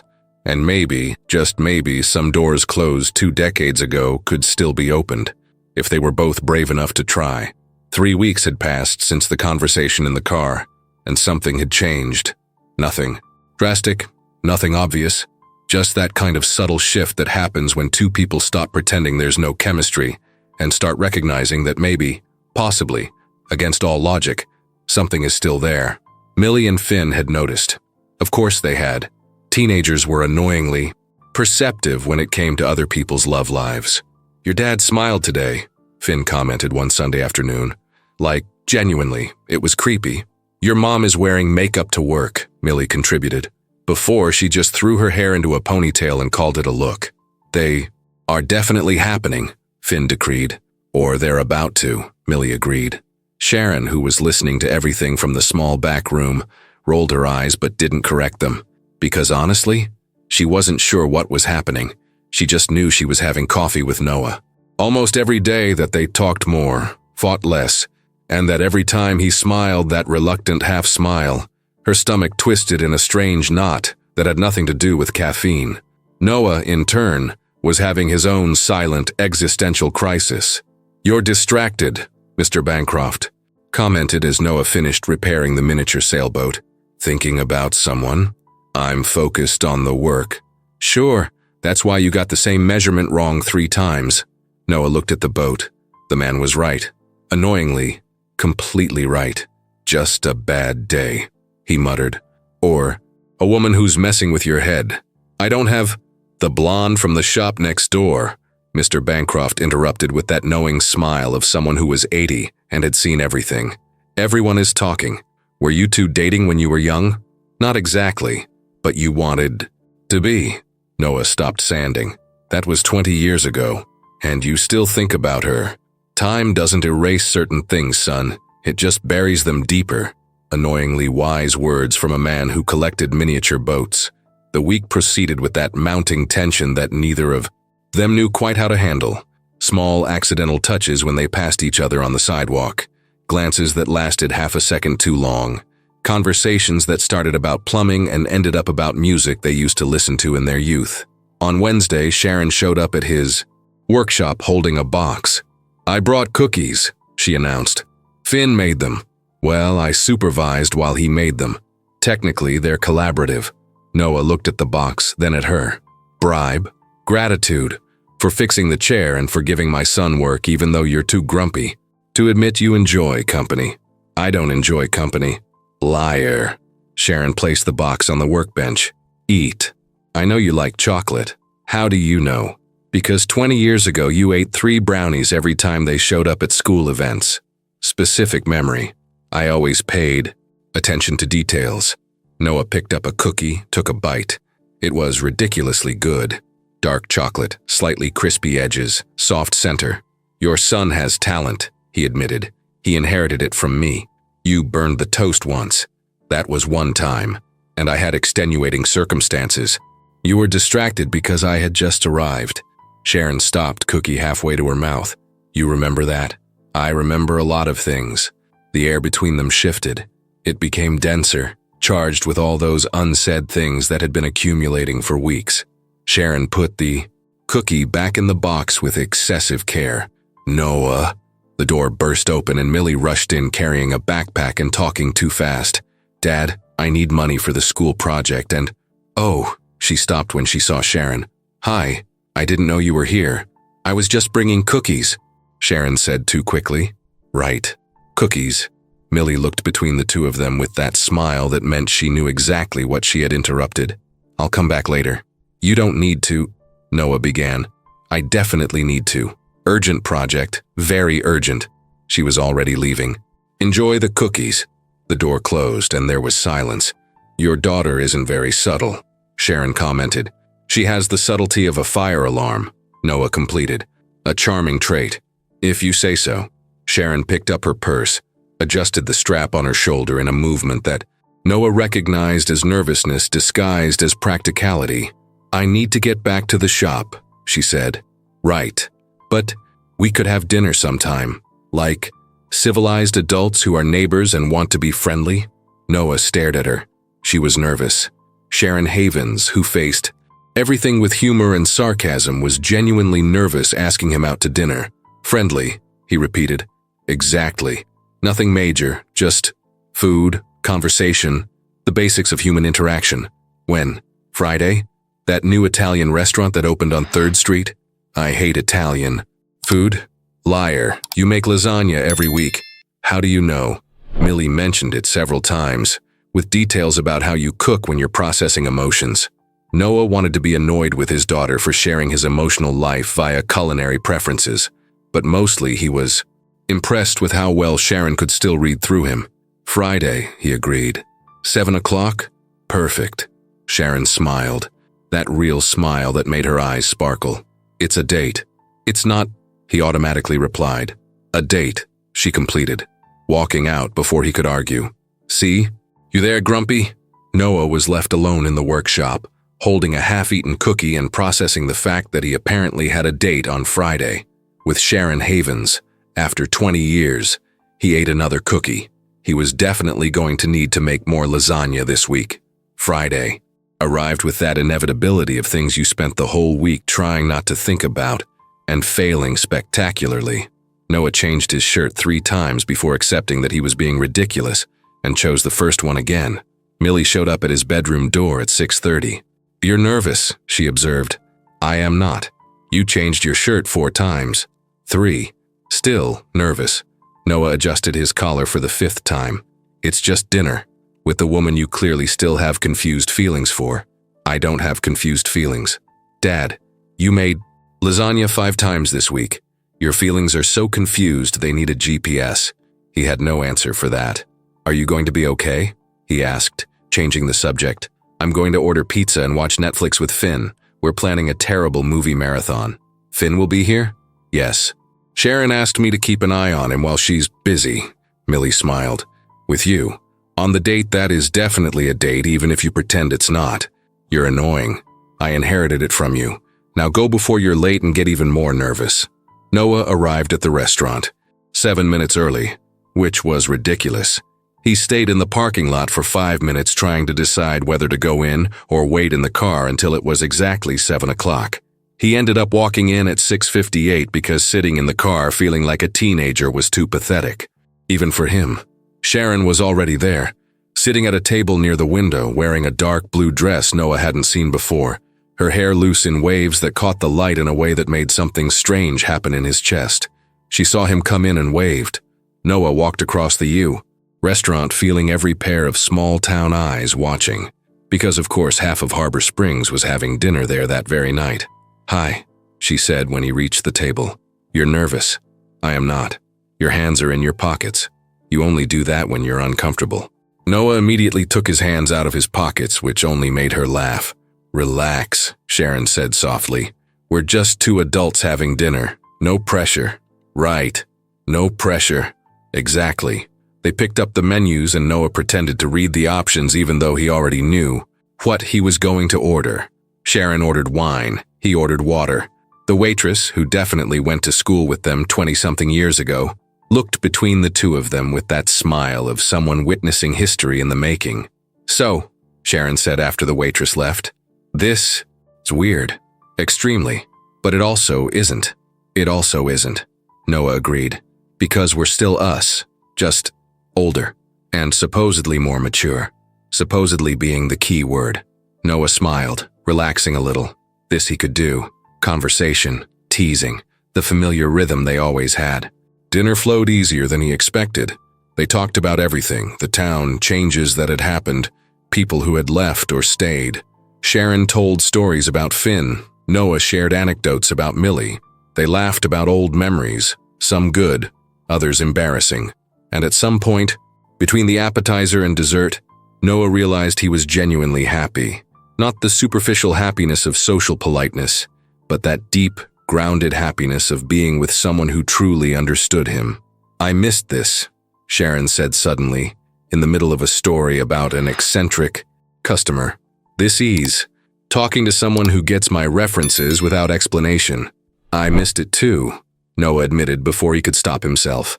Sharon looked at him, and there was something different in her eyes, something more serious, more real. Noah, what are we doing? Having dinner. You know what I mean. He knew. Of course he knew, the question that had been hovering around both of them for weeks, taking shape, demanding an answer. "We're figuring it out," he said finally. "Whether 20 years changed everything or if some things are still the same." "And? The verdict?" Noah looked at her. Really looked. He saw the 39-year-old woman she was now, with laugh lines and history in her eyes. But he also saw the 19-year-old girl who played video games with him and laughed at jokes no one else understood. "I'm still figuring it out," he said honestly. Sharon smiled, and there was understanding there. Patience. They left the restaurant around 10, and the night was clear and cool, full of stars you didn't see in big cities. Noah walked her to her car, and they stood there in that awkward space between friends. And something more. "Thank you for dinner," Sharon said. "It was good. Surprisingly non-disastrous. High approval." She laughed, and Noah felt that warmth in his chest again. The kind of warmth that was dangerous, that made you want things that might not be sensible. Sharon took a step closer. Not much, just enough for Noah to smell her perfume, something floral and subtle that wasn't there 20 years ago but somehow fit perfectly. "Noah? Are you going to kiss me or are you going to stand there being grumpy all night?" His heart hammered. "I don't know if that's a good idea. It probably isn't. It could complicate everything. It will definitely complicate things." "Sharon?" She leaned closer, rising onto her toes, and Noah stopped breathing. Her eyes searched his, and he could feel her warmth, the proximity, 20 years of longing, compressed into a space of inches. And then his cell phone rang. They sprang apart as if they'd been shocked. Noah pulled the phone from his pocket with hands that weren't completely steady. "It's Millie," he said. "Answer it." He answered.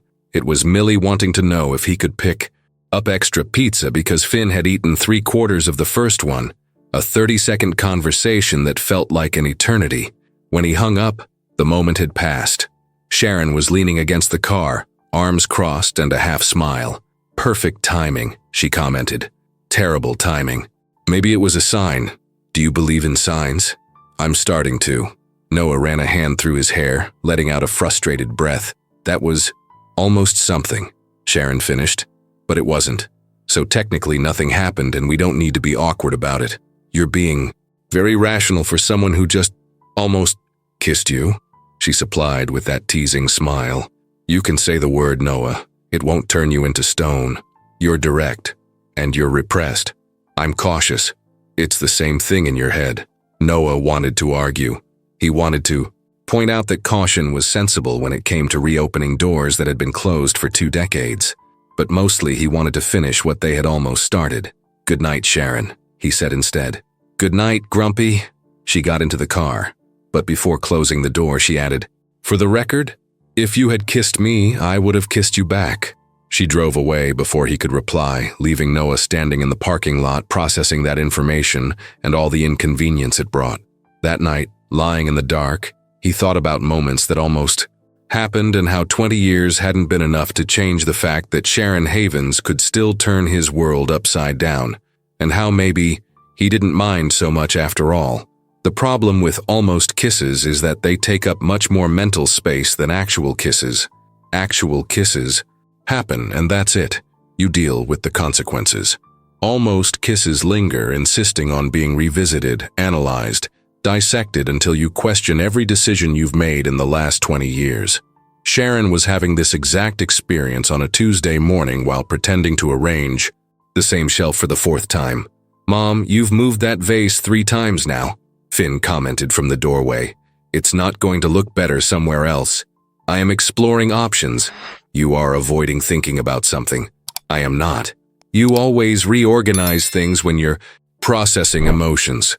It's like the feminine version of Noah making lasagna." Sharon stopped, the vase still in her hand. "How do you know about the lasagna?" "Millie tells me everything. We're friends. Good friends," he added with that tone that meant more than friendship but which teenagers thought was subtle.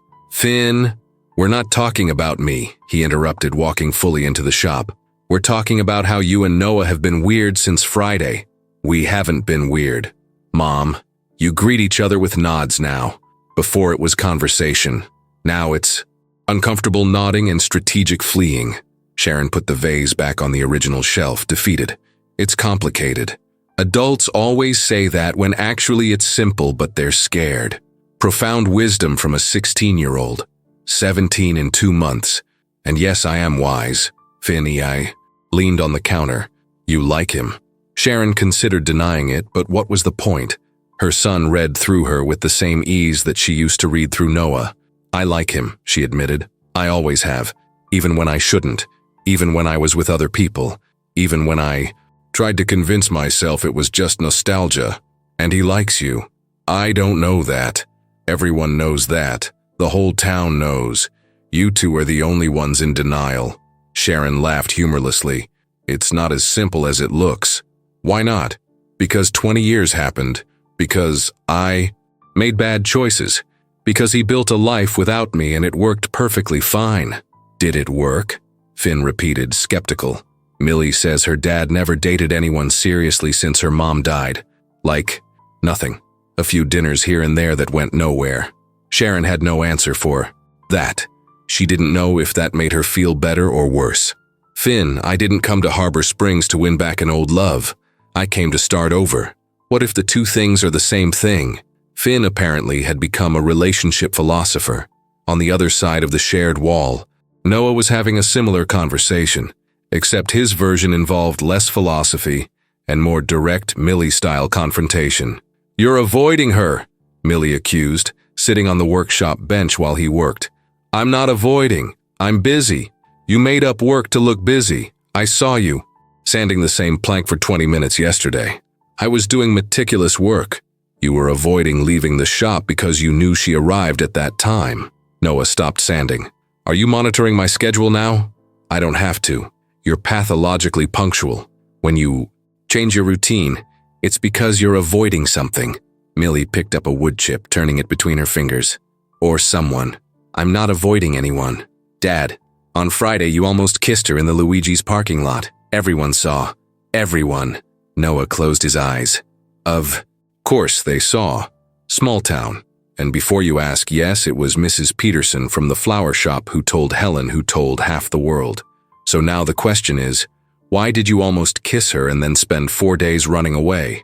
Noah put the sandpaper aside, resting his hands on the workbench. Because I don't know what I'm doing, he finally admitted. I spent 20 years building a specific life. Safe, predictable. And now she comes back and suddenly everything is messy again. Messy how? Like, I think about her all the time. I wake up thinking, if I'll see her. I go to sleep thinking about conversations we had. I get annoyed when she doesn't show up for coffee at the usual time. And that is completely normal for someone who's in love? Inconvenient, Noah corrected. It's inconvenient. Millie jumped off the bench, walked over to him, put her hands on her father's shoulders with that seriousness she rarely showed. Dad, you raised a daughter alone. You kept a business running. You took care of Grandma when she was sick. You are literally one of the most competent people I know. She paused. But when it comes to matters of the heart, you are awful. Thanks for the brutal honesty. You're welcome, and you know why? Because you're so afraid of messing things up that you don't even try. But Sharon isn't something you can fix like a broken boat. She's a person who clearly likes you, who came back, who is here. Millie, when was the last time you truly liked someone? Not just found them attractive or compatible, but genuinely liked them, laughed at their jokes, wanted to be around them, felt that weird thing in your stomach? Noah didn't answer because both of them knew the answer. Never. Except for Sharon. 20 years ago and now again. That's what I thought. Millie kissed the top of his head. Stop being a coward. She won't wait forever. No one waits forever. She left, leaving Noah alone with his thoughts and the uncomfortable realization that his 17-year-old daughter had more emotional wisdom than he did. That night, Sharon was closing the shop when she saw Noah across the street, clearly closing his shop too. They saw each other at the same time, stood there in that awkward moment of decision, cross over and talk or pretend they didn't see and leave. Noah crossed first. Hi, he said when he got close. Hi, Sharon replied. I've been avoiding you. The direct honesty caught her off guard. I noticed. I'm sorry. You don't have to apologize for needing space. It wasn't space. It was cowardice. Sharon blinked. Noah admitting emotional weakness was so rare it deserved documentation. Cowardice, she repeated softly. Because Friday I wanted to kiss you. Badly. And when it didn't happen, I was frustrated and confused and scared of how much I wanted it to happen. Sharon's heart sped up. Noah, let me finish, he interrupted. I spent 20 years convincing myself I had moved on, that you were just a good memory from a simpler time. I dated other people. Well, I tried to date, but something was always missing. The wrong timing, or the humor. Didn't work, or simply, they weren't you. Sharon felt breathless. And I pretended I was fine with it, he continued. That having a stable, predictable life was enough.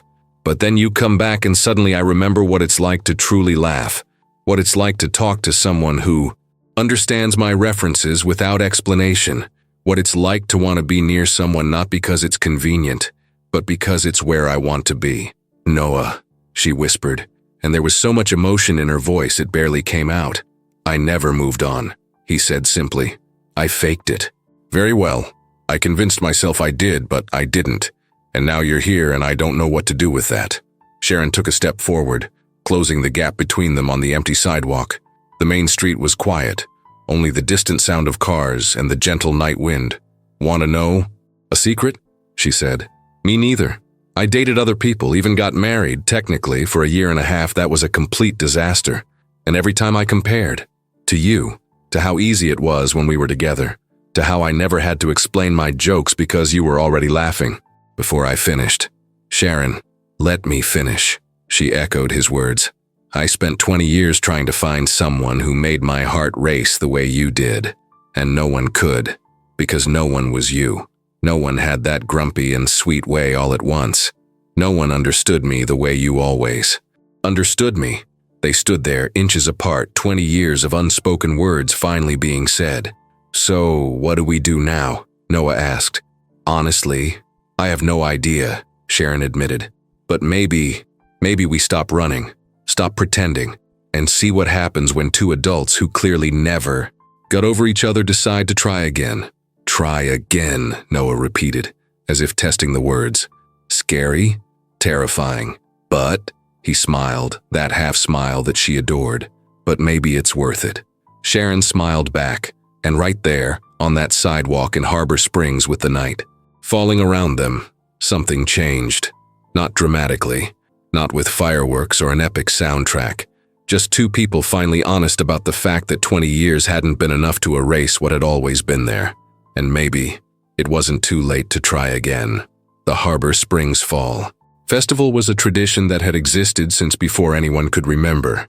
Stalls selling hot cider, caramel apples that stuck to your teeth, and that pie competition that drove the town's ladies to alarming levels of rivalry. Sharon had completely forgotten the festival existed until Finn showed up at home on a Thursday night announcing that Millie had convinced him to participate in the young talent competition. You don't have talent, Sharon said, looking over her teacup. Thanks for the vote of confidence. I'm being realistic. Your talents include sarcasm and eating pizza in alarming quantities. Neither is a competition category. I'm going to play the guitar. Sharon nearly spat out her tea. You don't play the guitar. Yes, I do. I learned last summer. And never mentioned it? You never asked. Finn threw himself onto the couch. And before you get emotional about it, I'm not playing anything cheesy.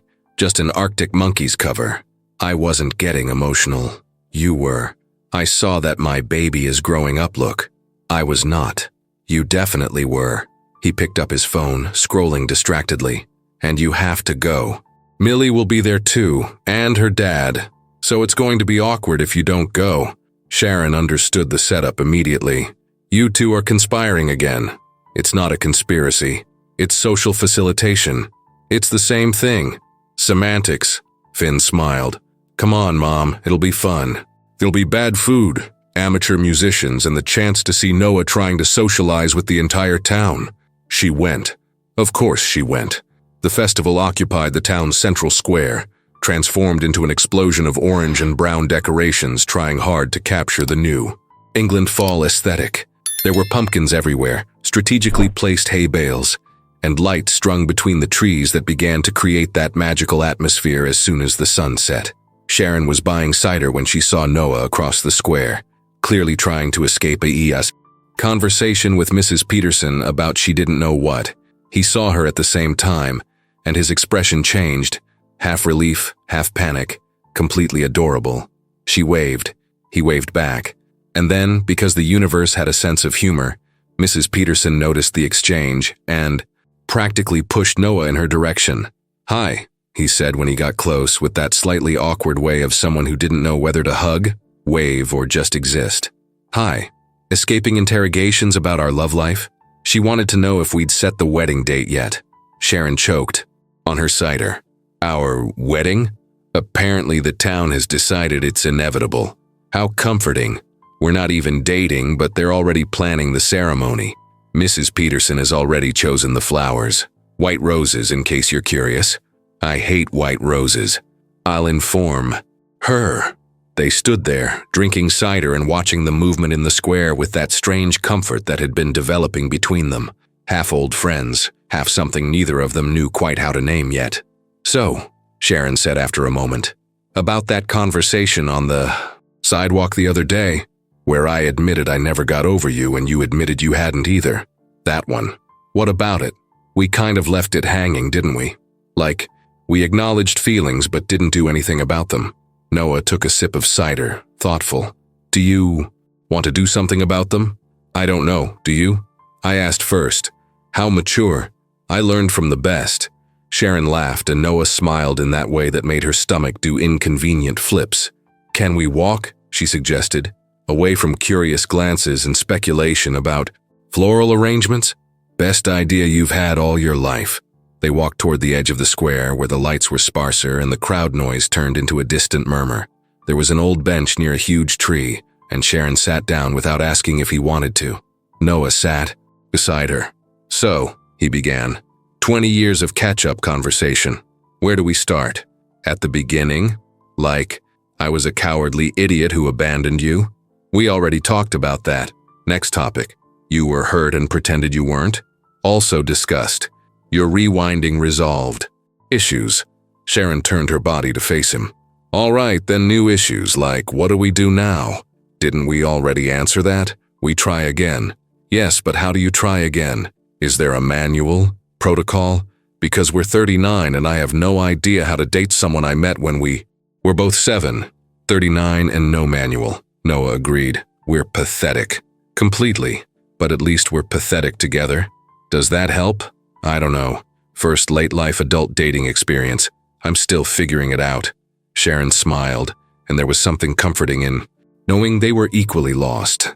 "Can I be honest about something?" she asked. "I prefer honesty to polite lies. I'm scared of messing everything up again."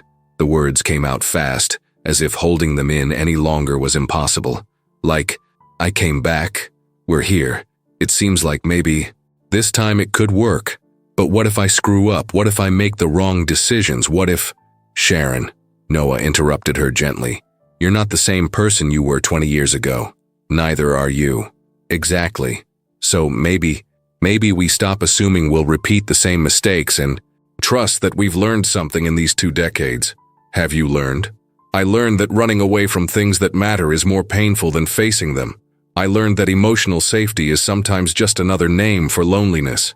And I learned that some people—" He paused, looking at her with that intensity that made the air thicker. "Some people are worth the risk." Sharon's heart raced in that way she had forgotten was possible at 39. That was surprisingly eloquent for someone who expresses emotions through lasagna. "I have my moments. Rare. Precious. Should be documented. It doesn't help." Sharon laughed, but it was a soft laugh, full of affection. "I learned things too," she said. "I learned that running away doesn't solve anything, it just postpones it. I learned that you can build an entire life somewhere else and still feel like something is missing. And I learned that some connection, they don't disappear just because you ignore them for 2 decades. Like us. Like us." They sat there in silence, their shoulders touching lightly, watching the distant movement of the festival. Children ran between the stalls, couples walked hand in hand, and life happened around them while they remained in that strange bubble of suspended time. Across the square, Millie and Finn watched the scene with the satisfaction of people who had set everything up perfectly. They're holding hands, Finn unnecessarily pointed out. I noticed. Mission accomplished? Partially, they still need to kiss. One step at a time. They're old. They move slow. Your mom is going to kill you if she hears you calling her old. That's why I spoke quietly. Millie laughed, and Finn thought that maybe moving to Harbor Springs wasn't so bad after all, especially if it came with a smart girl who understood sarcasm and had eyes that sparkled when she laughed. Back on the bench, Sharon and Noah continued to sit, their hands intertwined, talking about small and big things, plans for the shop's youth memories, opinions on the pie competition that would happen next week. And at some point, without realizing exactly when, conversation turned into looking turned into drawing closer, and drawing closer turned into that too small space where breaths mingle and possibility turns into inevitability. Noah? Sharon whispered. If you're going to kiss me this time, maybe it would be good not to wait another 20 years. He laughed, a low husky sound that she felt more than heard. Such a rush. 39 years old. I don't have time. For games. This is the opposite of games. Then what are you waiting for? And Noah, who had spent 20 years waiting, decided he had waited long enough. When he kissed her, it tasted like cider, like autumn, and like 20 years of longing finally finding a place to land. Sharon felt the entire world disappear. The festival, the town, everything. Leaving only his warmth, the way his free hand found her face, the way 2 decades evaporated in a second. When they pulled apart, Sharon was smiling. Was it worth the wait? She asked. Absolutely, Noah replied, still holding her face. But we're not waiting another 20 for the next one. Deal. And there, on that bench at the edge of the Harbor Springs Festival, 2 people who had spent their entire lives in different circles finally found their way back to each other. The news that Noah Whitmore and Sharon Havens had finally kissed at the fall festival spread through Harbor Springs with the speed and precision of small-town gossip, which meant that the next morning absolutely everyone knew. Sharon found this out when she went to buy coffee, and the server gave her a discount because of the romance. I don't understand, Sharon said, holding the cup. You and Noah, the whole town is buzzing. It only took 20 years, but it finally happened. Who? How did you? Mrs. Peterson saw everything. Said it was the most romantic kiss since the mayor proposed to his wife in the square in 19-something. Sharon left the coffee shop half dazed, half amused, and completely aware that privacy in Harbor Springs was an urban myth. Noah had a similar experience when Mr. Bancroft showed up at the shop at 9 in the morning with a huge grin. I heard you finally grew a pair. News travels fast. In a small town, it travels at the speed of light. The man sat down in the customer chair uninvited. So, how was it? I'm not discussing my love life with you. Why not? I discuss mine with you all the time. You offer unsolicited information. I just politely pretend to listen. Liar, you listen and give advice, terrible advice, but you give it. Noah tried to hide his smile and failed. It was good, he finally admitted. Better than good. It was right. Oh boy, you're lost. Completely. Welcome to the, club. When Noah and Sharon finally saw each other again, around 11, when she showed up at his door holding 2 cups of coffee, there was that new awkwardness of, we kissed yesterday, and now what do we do? Hi, she said. Hi, he replied. I brought coffee. I thought, well, coffee is always good. It is. And I thought maybe we should talk about yesterday. Good idea. They stood there like 2 teenagers without an instruction manual until Sharon laughed. We're terrible at this. Awful, Noah agreed, taking the coffee. Do you want to come in, or are we going to keep having this awkward conversation in the doorway where everyone can see? Inside. Definitely inside. The shop was quiet, smelling of wood and varnish as always. Sharon leaned against the workbench while Noah closed the door, and for a moment they just looked at each other. So, Sharon began, we kissed. We noticed. And apparently the whole town did too. Mrs. Peterson has telescopic vision. It's a gift, or a curse depending on the perspective. Noah took a sip of his coffee. studying her with that intensity that made her stomach turn cold. "Do you regret it?" he asked directly. "The kiss? No. Doing it in a public place where half the town could see? A little? Fair enough. I don't regret it at all. Except maybe the part where I'm now going to get suggestive comments from every customer who walks in here for the next 6 months." Sharon smiled. "Small price for 20 years of resolved tension." "Resolved tension," Noah repeated, putting his coffee aside and taking a step toward her. "I want to know if you're thinking about it as much as I am." Sharon swallowed hard.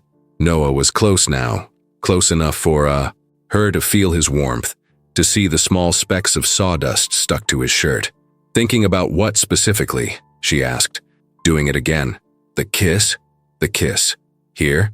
Now? Why not? Because it's 11 in the morning on a Monday and you're technically working? I'm my own boss.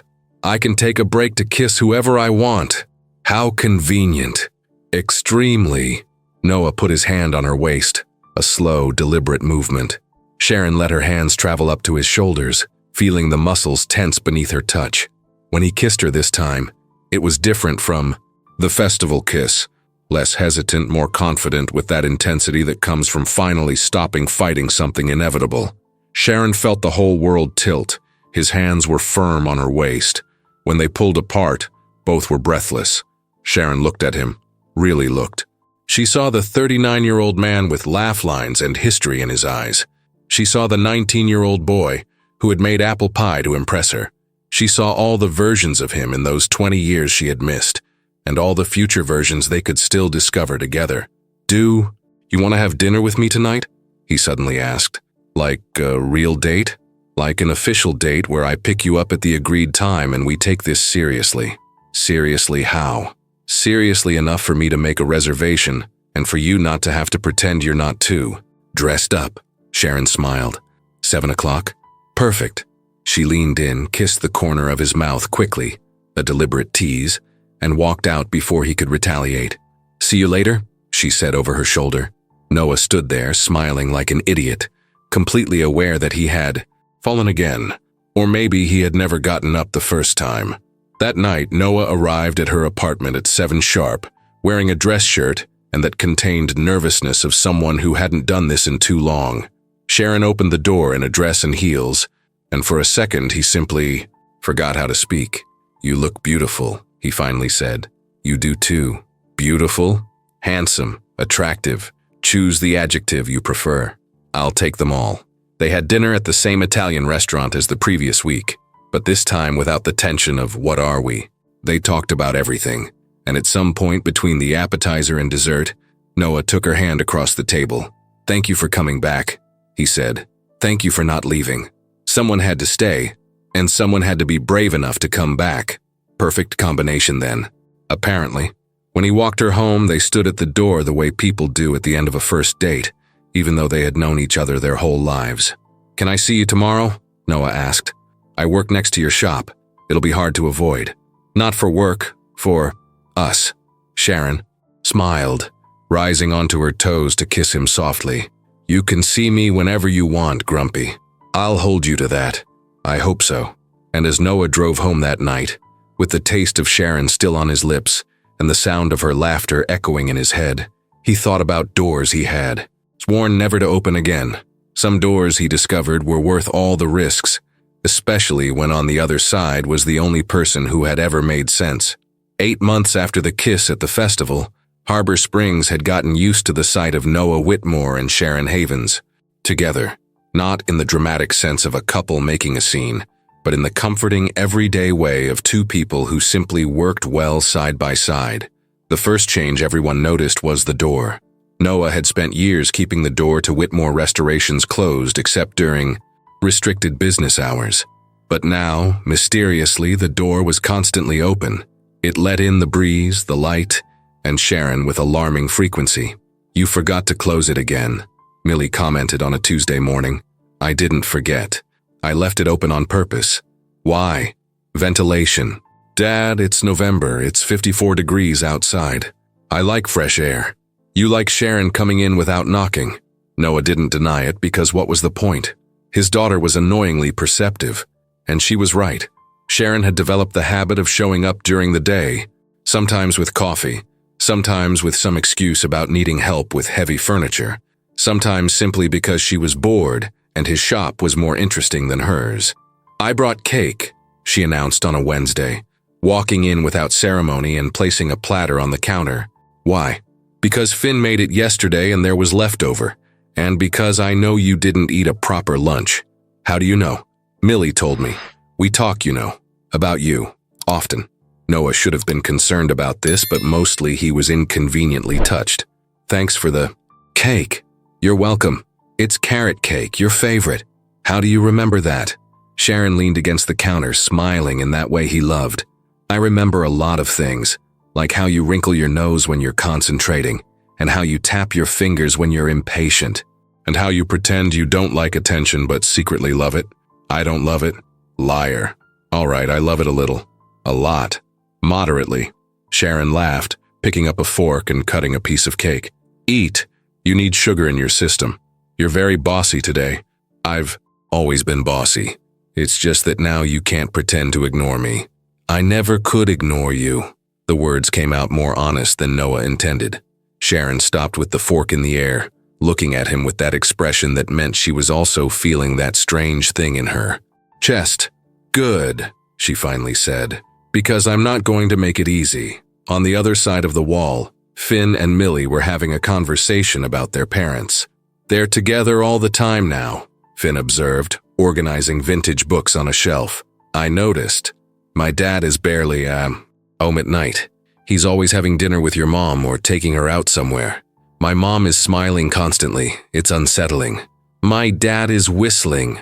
"Whistling, Finn. The grumpiest man in New England is whistling while he works." "We did this," Finn said proudly. "We're excellent. Cupids. The best." Millie smiled, and Finn thought that maybe being a Cupid had secondary benefits, like spending time with the smart girl who understood sarcasm and had a smile that lit up rooms. Noah and Sharon's routine developed naturally over the following weeks. Coffee together, every morning. Shared lunches when time allowed. Dinners that varied between home-cooked and restaurants, but always with that ease of people who knew each other profoundly. One Sunday afternoon, they were walking on the beach. Icy water, biting wind. Absolutely no one sensible enough to be there except them. "Why are we here again?" Sharon asked, stuffing her hands into her coat pockets. "Because you said you wanted to walk." "I said walk, not freeze to death on the New England coast in the middle of winter. Technically, it's still fall. Technically, I'm losing. Feeling in my fingers." Noah stopped, took off his gloves and handed them to her. "Here, you'll freeze. My hands are warm. I handle it better. That makes no physiological sense, but it makes romantic sense." Sharon took the gloves, putting them on with that smile that was worth all the cold in the world. "You're going soft, Whitmore. Your fault. I'll take the credit proudly." They continued walking, and at some point his hand found hers, intertwining their fingers inside his coat pocket. It was ridiculously teenage and perfectly right at the same time. "Noah," Sharon said after a while. "Thank you." "For what?" "For leaving the door open, literally and metaphorically." He stopped walking, turning to face her. Her cheeks were red from the cold, her hair messy from the wind, her eyes shining with that affection he had spent 20 years trying to forget and 8 months rediscovering. "Thank you for coming back," he said, "and for staying this time. I'm not going anywhere. Promise?" "I promise." Noah kissed her right there, in the middle of the cold, empty beach, because some things couldn't wait for the perfect moment. Some things were perfect exactly where they were. Christmas arrived with that inevitability of holidays in small towns. Harbor Springs covered itself in lights. The snow finally appeared, and everyone went into festive mode. Noah and Sharon spent Christmas Eve together, with Millie and Finn, who spent the whole night joking about their parents, then just the two of them on his front porch, watching the snow fall softly. "Next year will be different," Sharon said, leaning against him under the blanket. "How so?" "We'll have been together for more than a year. It will be tradition instead of novelty." Noah kissed the top of her head. Sharon smiled, snuggling closer. Inside, through the illuminated window, she saw Millie and Finn laughing at something on the phone, completely comfortable with each other. Two families that had unexpectedly found each other and perfectly fit together. "Noah," she whispered. I love you." He was quiet for so long that Sharon started to regret saying it. But then, "Took you long enough," he said, his voice rough. "I've loved you since we were 19 and you ate 3 hot dogs at the U festival because they were artisan." Sharon laughed, turning in his embrace so she could see his face. 20 years holding that in? 20 years waiting for the right time to say it again. And now, I love you more than I did, because now I know you better. All the versions of you, the 19-year-old, the 39-year-old, all the versions in between and after. Sharon kissed him because words were unnecessary when the feeling was so clear. And there, on that porch in Harbor Springs, under falling snow and blinking Christmas lights, two people who had spent 20 years on separate paths finally found their way back, home, to themselves, to the love that had always been there, waiting to be recognized. The door that Noah had sworn never to open again was wide open now, and on the other side, everything he had ever wanted. 20 years late, but exactly on time. So, what would you do if your first love came back after 20 years and happened to be your new neighbor? This story was made for those who love intelligent romance filled with humor, tension, and delightful twists. Leave your like, subscribe to the channel, comment, and hype the story to help our channel grow.